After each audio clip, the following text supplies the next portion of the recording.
Welcome to this special presentation of Adamus Saint-Germain. As we all remember, Adamus made it very clear. It started in February 2015. He's been reinforcing it, specifically in May 2015, that he was here to take a measure, and that in February 2016, he would decide how he would continue or not continue with Shaumbra, with all of us, based on how we managed realizing on our path to enlightenment. So here's that promised message. Jeff, right now, is getting ready to bring in Adamus and share that message. We're here in the Crimson Circle studio in Louisville, Colorado, anxiously awaiting Adamus Saint-Germain to find out where we are and where we're at. So with that, take a good deep breath. Really feel into the energies of this Adamus presentation. Really feel into you. Where are each of us with our realization to enlightenment? Did you allow it? Can you breathe it? Really let your energy radiate for Adamus. So take the good deep breath.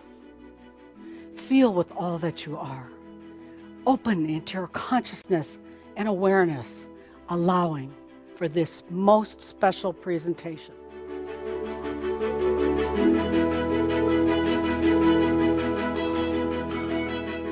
I am that I am, Adamus of Saint Germain. Let's take a good deep breath. My dear friends, what a long journey it's been.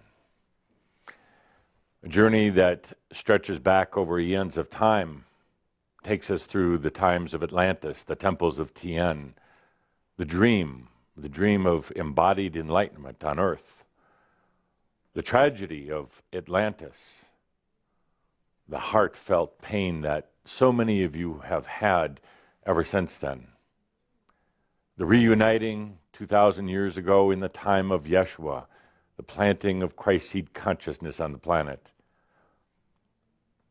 The making of agreement to come back in this time, in this lifetime, at this most amazing time on the planet, knowing that this time would be that of consciousness, changing the reality of planet Earth. You choosing to come back for your last lifetime on earth, for your enlightenment in human form, you choosing to bring consciousness to this planet. Such a long journey it's been, and now you're living in one of the most fast-moving, most challenging, difficult times on the planet, yet the time of the greatest potential, the greatest opportunity, the greatest abundance this planet has ever seen. We're not going to see the likes of Atlantis happen on this planet. We're not going to see the falling of great societies, but we are going to see phenomenal changes over these next 10 to 20 years. We're going to see changes that are brought forth by consciousness, by dreams, by desires, by people like you who've made an intense commitment to themselves for their enlightenment, for their realization in this lifetime. So here we are in the new Crimson Circle. Take a look around, feel around you. This is the new face of Shaumbra. We had our last great change at the quantum leap in the year 2007, where entities from all around the world and entities from the other realms gathered together to mark and to celebrate a time of quantum leap of consciousness, a time when consciousness, literally took this planet off of the old linear curve and put it on an exponential curve. A time when the shifts really truly began, the shifts that are right now shaping this planet and what comes next.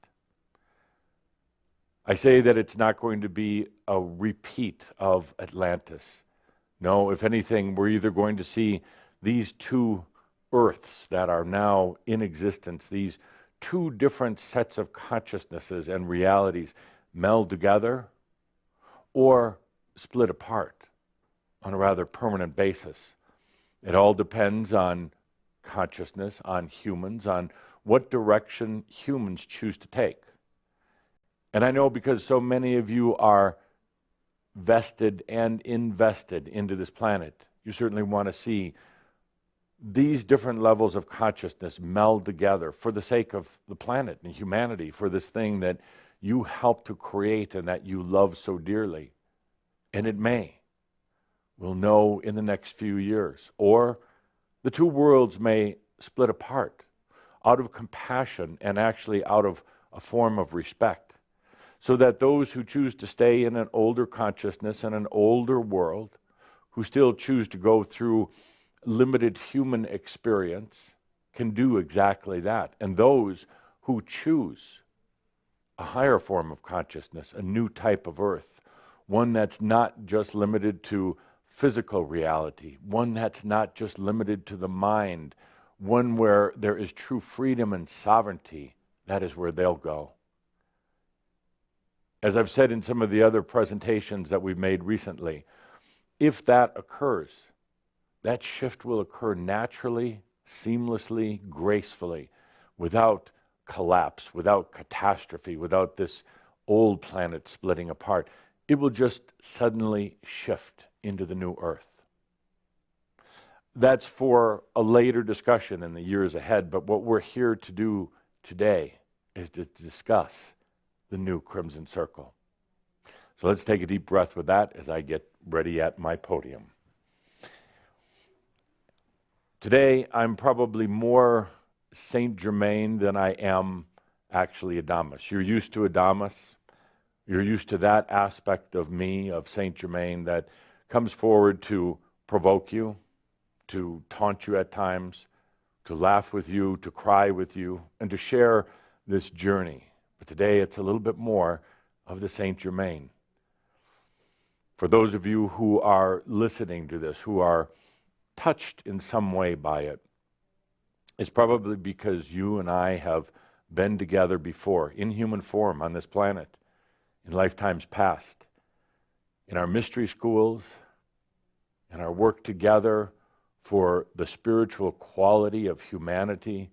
We've probably worked together, and that's probably why you're here now. I talked last year on several occasions about staying or leaving. And I'm sure by now you can already feel the answer. I've always chosen to stay. But the real question is, where do we go from here? What do? We, me, each one of you, the other entities who are assisting, such as Katumi. Where do we go from here? What comes next? I said this was the new Crimson Circle. What does that mean? Let's go over some facts and figures, some information that we've done in our own form of an energetic measurement. There's this thing called Shambra. Shambra, it's a word that was first used about 2,000 years ago. Tobias explained it. It was a group which later turned into the Essenes and to other offshoots of that. It was a group back in the time of Yeshua who called themselves Shambra, the family, the strong family, the family of the rock, the family that was here to plant the Christ seed consciousness on earth. And that's where the term came from. Over the series of centuries after that, many of you went in different directions, some to the mystery schools, some on your own path or journey, but you came back together in this lifetime. Well over 100,000 on the planet Earth who feel an affinity or a connection to this thing called Shambhala. Shambhala has become its own entity. There is a Shambhala entity. And it's with you. It's with all of you each and every day. It's in this website. It's in the staff of the Crimson Circle. It's in all of you. You've created Shambhala. All across the planet, there are those who tap into this information, because the information is not just me, Saint Germain. The information was not ever just Tobias either. It is all of us. And we call that a shoud, Shambhala, doing a shoud. It's all of us putting our dreams and our desires, our consciousness and our hopes, putting everything together. And that's what we've created over these years. A shoud is no longer just that monthly gathering, that monthly message that we have. A shoud now is so much more encompassing. A shoud goes into all of the classes, all of the gatherings that you call workshops, all of your cloud classes. A shoud is all of your social media. A shoud is the essence, the consciousness of Shambhala on the planet. It has grown, but as Tobias once told Caldra, it's never going to be big. Caldra thought that meant 20, 30, 40 people at the most. What we meant was 100,000, maybe a little bit more. But it was never designed as something for everyone. Because to be what you call Shambhala, it means that you had a connection going back to Atlantis, going back to the times of Yeshua, coming into this lifetime. It's not exclusive. Anyone is welcome, but that core connection is still such an integral part of all of you, of all of what you do. So we come here now to discuss what's next. Where do we go from here? What is this new Crimson Circle? Going forward, the messages are going to be more clear and focused, meaning that we're going to be much more specific and direct. And when I say we, it's you, it's me, it's the Crimson Circle staff. It means we have such a clarity now about this being the lifetime, such a clarity of what we have about consciousness on the planet, and such a clarity and a commitment to enlightened realization in this lifetime, not waiting, not pushing it off, not just thinking or dreaming about it, but making that dream into a reality. There'll be much more clarity, much more focus all the way around. And as I've said before as Adamus, there's no room in this for those who are simply energy feeding. There's no room for those who are playing spiritual. This is no longer spiritual. This is no longer the New Age. This certainly is not a religion. This is about conscious, embodied enlightenment on this planet. It transcends spiritual because it's not just concepts, it's not just something in the other realms, it's not just a philosophy. It is real, it is living, it is you. It's certainly not the New Age. The New Age indeed did bring about a new consciousness to the planet, starting in the mid-1800s. And it brought a new way of thinking, a new way of freedom to the planet, but we've transcended that. We've transcended some of the accoutrements and the dressings of what has been called the New Age. And I'm sure you can feel the difference between what you and what we are doing here in the Crimson Circle as Shambhala that transcends, that goes beyond the New Age. What we're doing here is the absolute allowing of enlightenment. Enlightenment is natural. Enlightenment comes with allowing. Enlightenment is not something that somebody else can give you, nor necessarily even teach you. It is your allowing. But as you know, it can be so difficult, so challenging, because all of the elements of the physical reality around you can be so seductive, can pull you out of that enlightenment, can pull you right back into the limitations of the human condition. Enlightenment can be so challenging and so difficult because the human is used to perceiving everything through their mind and through their human senses. And in true enlightenment, it is going beyond those senses. Those senses still are intact and are an important part of everyday living. But it goes beyond that into senses that right now are truly beyond description. So I'm simply calling them the master sense. Enlightenment can be difficult because it changes your life. And particularly during those times of changes, which so many of you know so well, in those times of changes, everything can seem to be in chaos. Everything starts to appear to fall apart, even though it's really not. The day-to-day way you perceive life changes. And it can be unsettling to the mind and to the physical senses and to your past and to your beliefs. For one to allow, to trust these changes, to trust that it's simply their choice for enlightenment, is so simple but yet so fearful, excruciating, challenging.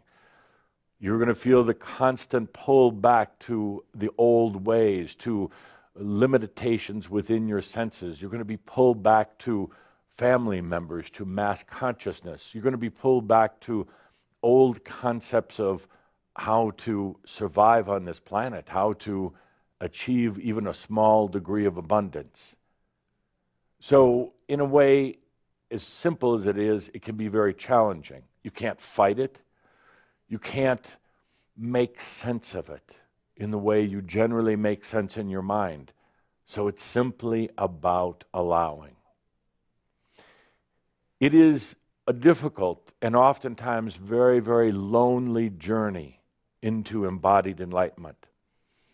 That's why this thing that you have helped to create, this thing called Shambhala, called the Crimson Circle, is so important. It is, as has been said so many times, not a club. There's no membership. There's no dues. There's truly no rules or regulations or requirements. It is a gathering place for kindred spirit. It is a place of familiar, because you're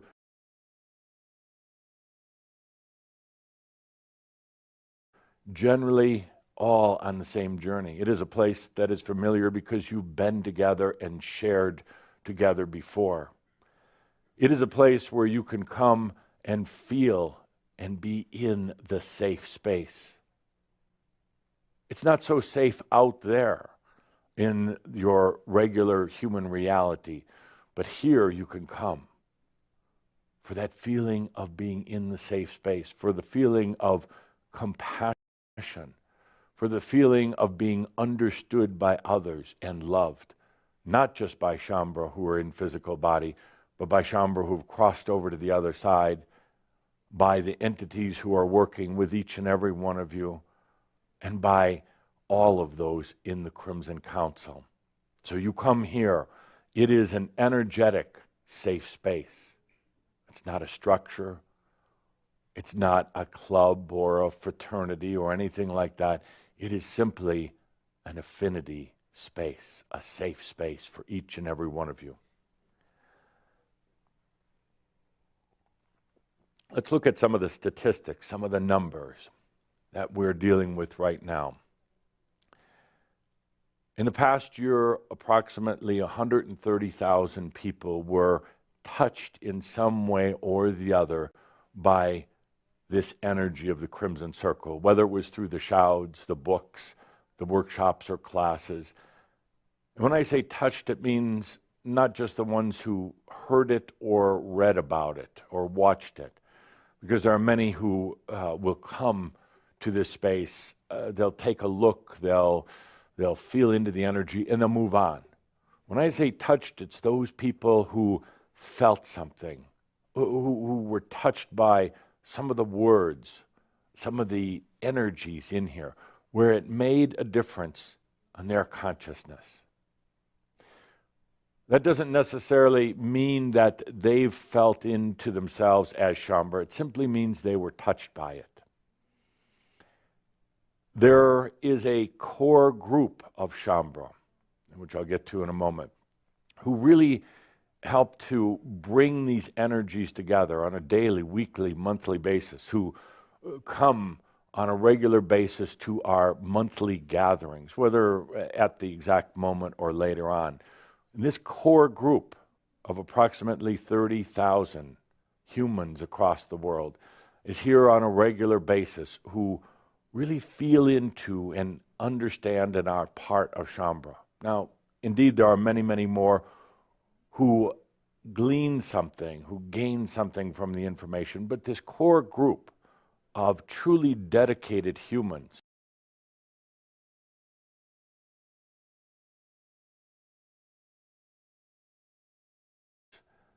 about 30,000. Back in my messages last year, I said as Adamus that I'm looking for just five humans to realize their enlightenment in this lifetime. It didn't take hundreds or thousands, just a small number. As Adamus, I joked with you about whether to stay or whether to leave. I said we'd take a look at it right now as we're doing. Where are we? What's the measurement of energy and consciousness? What do we do going forward? Since that time, there have been 102 of the 30,000 who call themselves Shambhala who have crossed over to the other side in a form or state of enlightenment. When they realized, when they allowed their I am, their freedom, they simply left. They came back over. For most of them, it occurred simultaneously, you could say. And the realization, they simply left. For some of them, they stayed for a matter of days or weeks and then chose to come over. Some of them felt they were better in better service to Shambhala on the other side. Some simply felt at that moment of realization that they had done everything they could on earth. There was no reason to stay. They understood that there would be a usefulness in them staying on the planet as enlightened beings, but they're not required to. They're not being pressured to. And they simply felt it would be easier to go on the other side. There are a few more who are going to be leaving in the matter of the next few weeks. We can feel the energies, we can feel the withdrawal from their physical body and from this reality. They are welcomed here on the other side with open arms, with a loving heart, and with celebration. There's absolutely no dishonor. We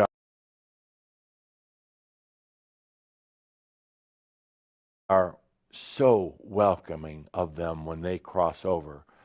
They aren't met first by their families or their friends from that past lifetime. They are met by ascended masters who honor them, who truly have compassion, and the crossing over for them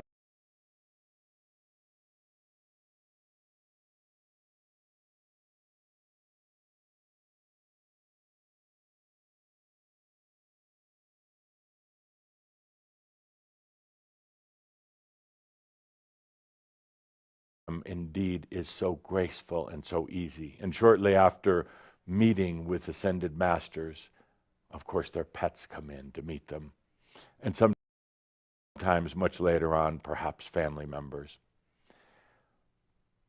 In the time since our last discussion, there are two humans, two who have called themselves Shambhala, that are enlightened, that are realized, that have finally allowed it and acknowledged it within themselves in a very real and clear way. There's no doubt about it. It's not because we're acknowledging that or we're measuring that within them. It's simply because they are allowing and claiming it.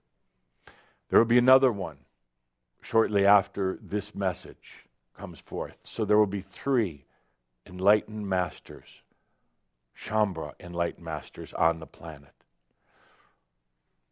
It's not disappointing whatsoever that there's not 5 or 50 or 1,000.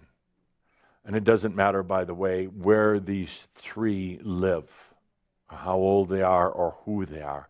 At the appropriate time, they'll come forth.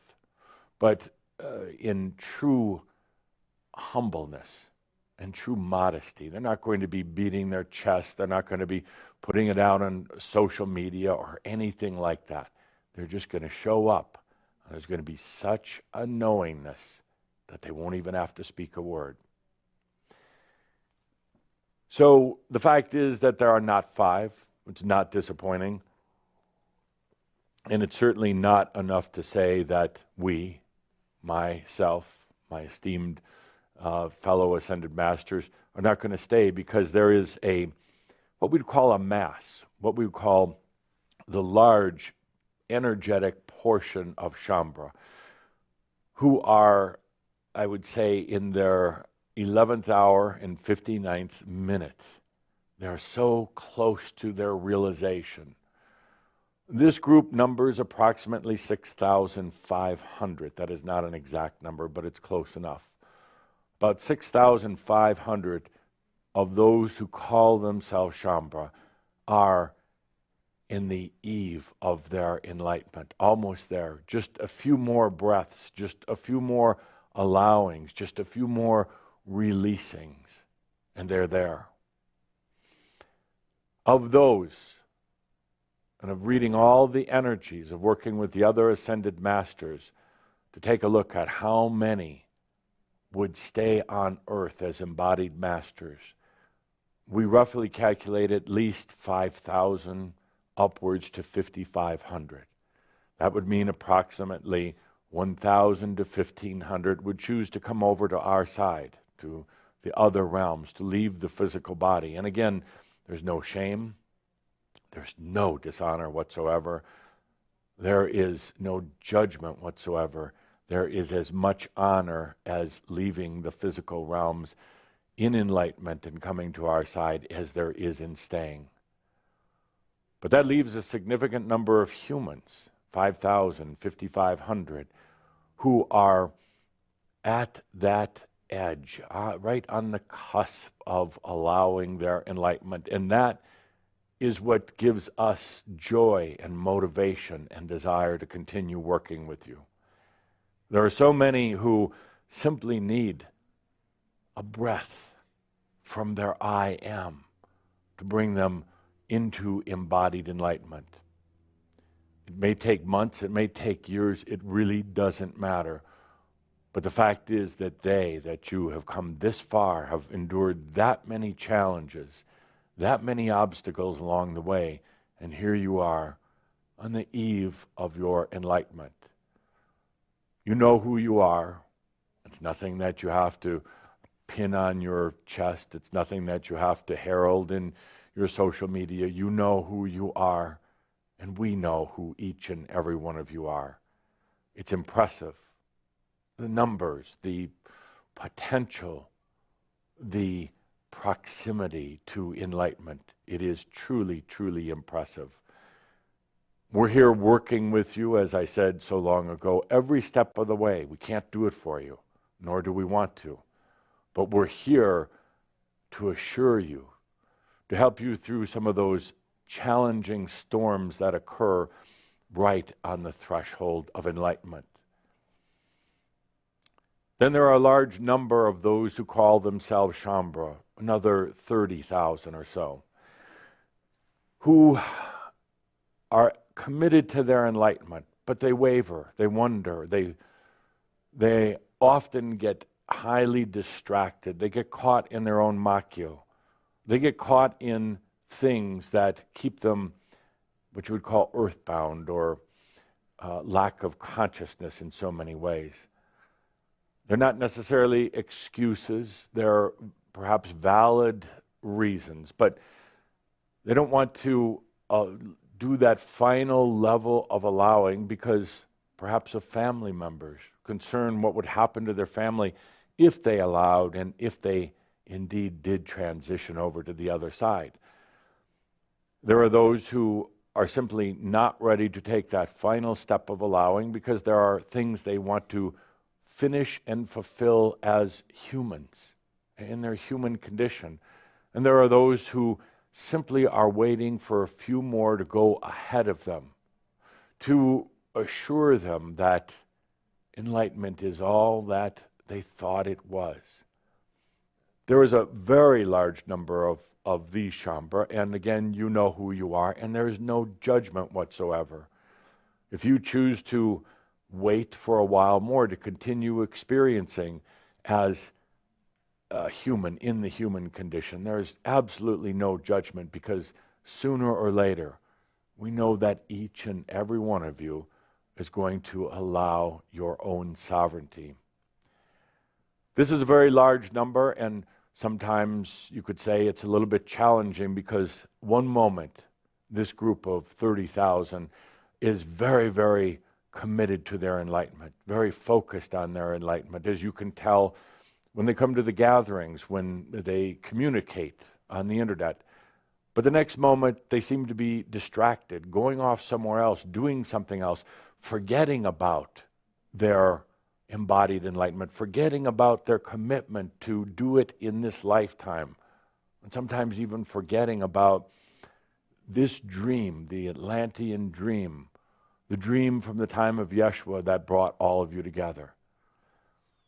And again, no judgment whatsoever because we're here, you're here for all of them whenever they're ready, whenever they choose. This is not a race. This is not to see who gets there first, who does it bigger and faster and better. It's simply an experience.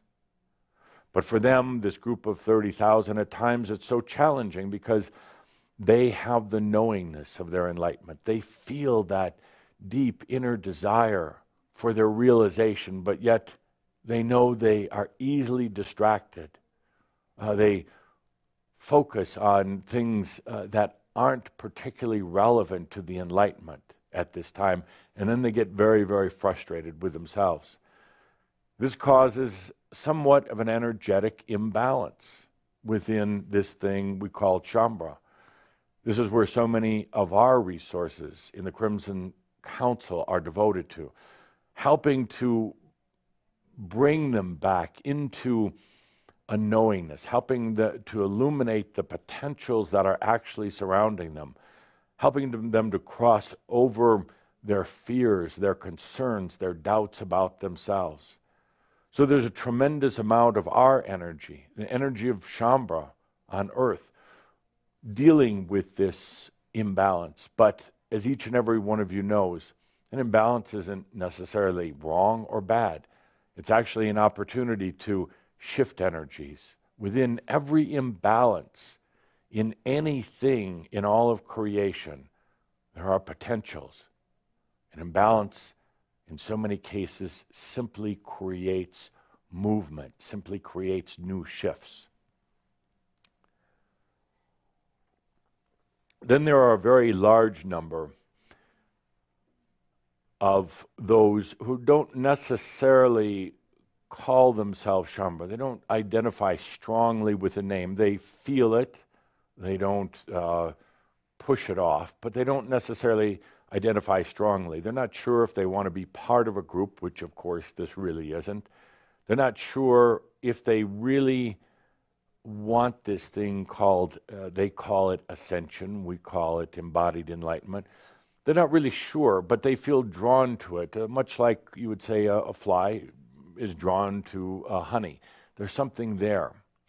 They feel drawn to it because of the energetic qualities of so many of the rest of you, because of the truth in it. But sometimes the truth, the clarity of what we're all doing together is a bit too strong for them.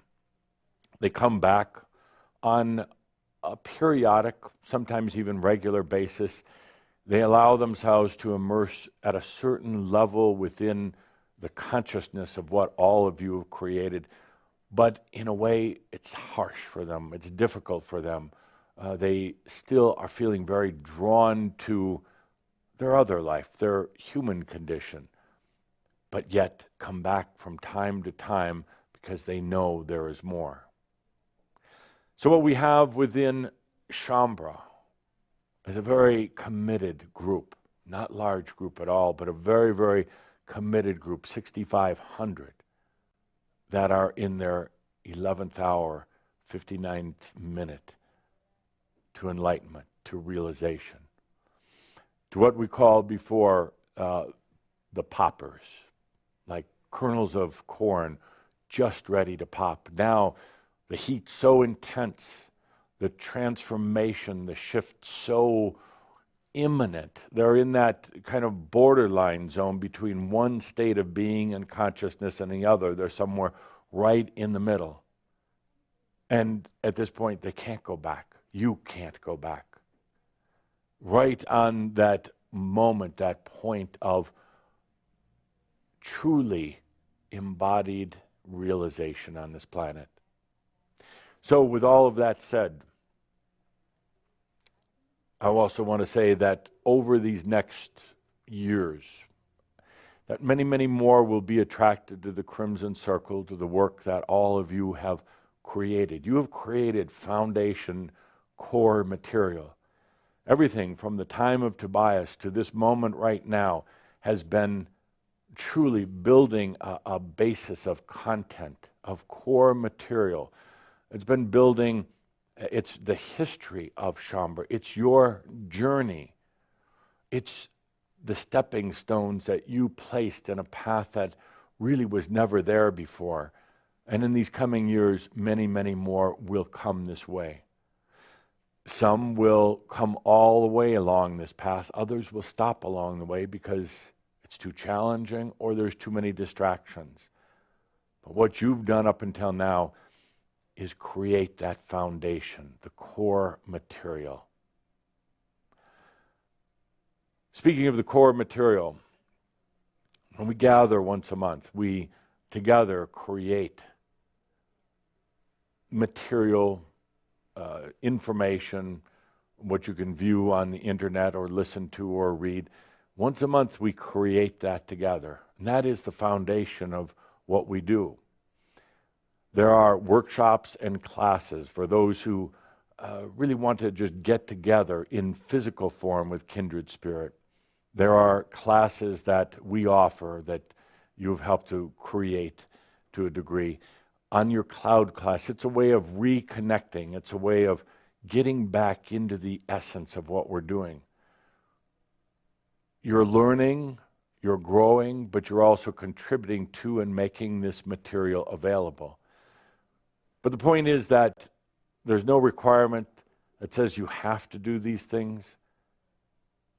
There's nothing that says that you're missing out if you don't, because everything, all of the energies are here already in these monthly gatherings that we have that are offered free online.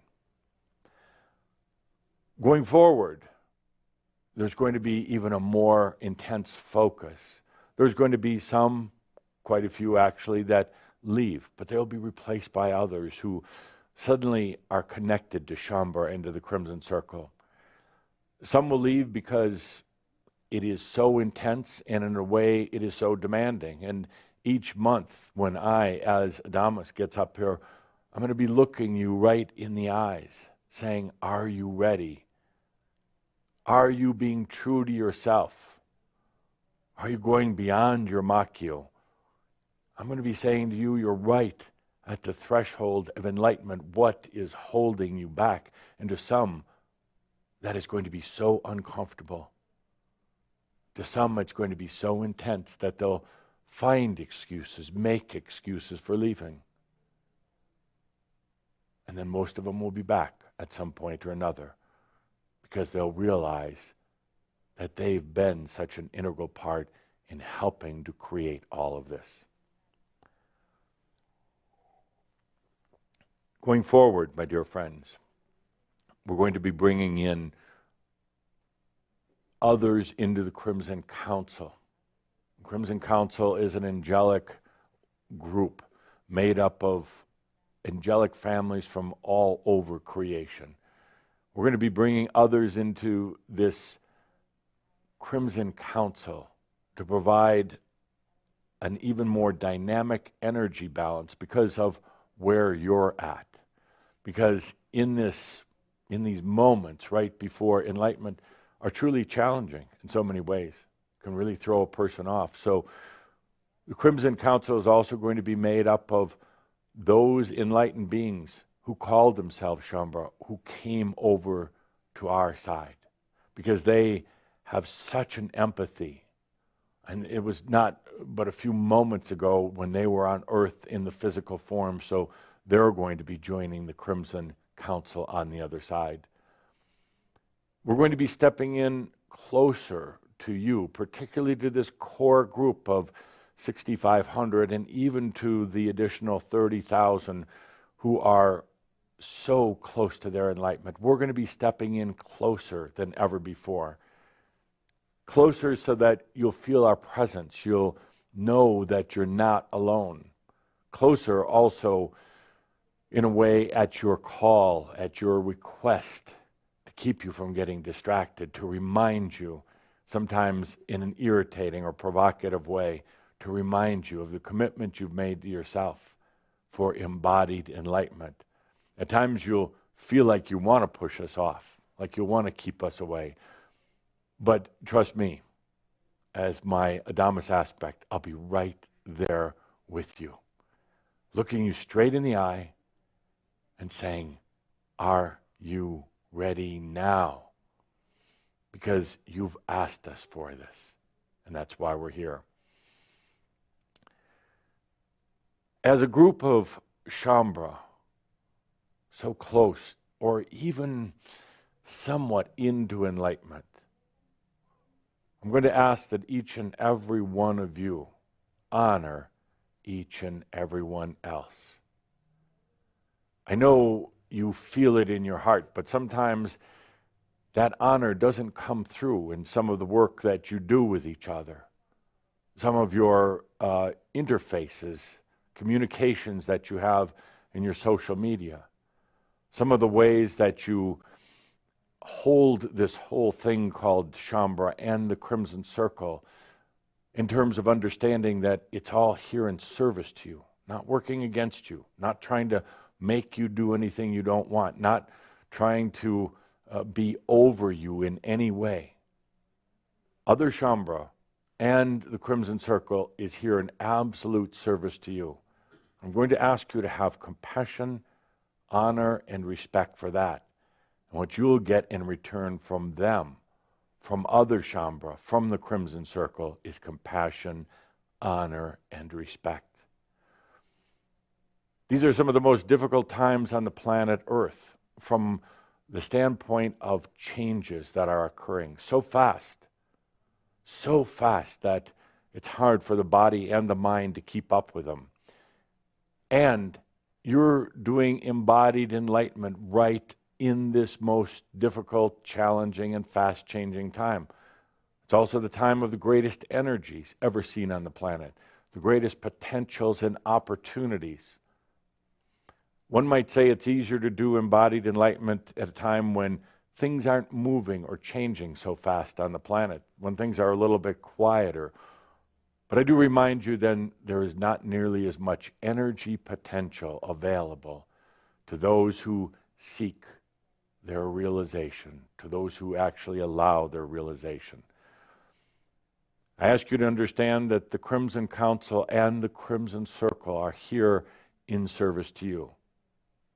The very reason that they're here is to serve you.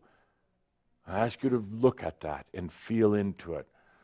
How the entities on my side of the veil and how the humans on your side of the veil are dedicating and committing themselves to your embodied enlightenment.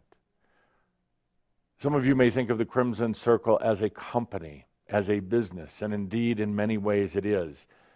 But the true reason why they're here is in service to you.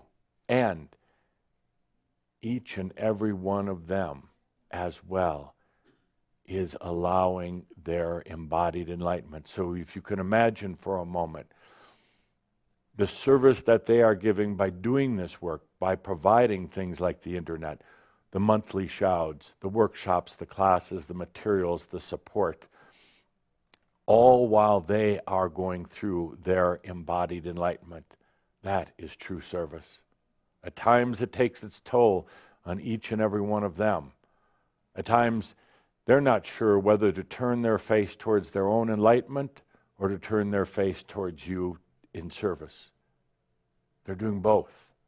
They're doing a phenomenal job at balancing the two. But at times we see how difficult it is on each and every one of them.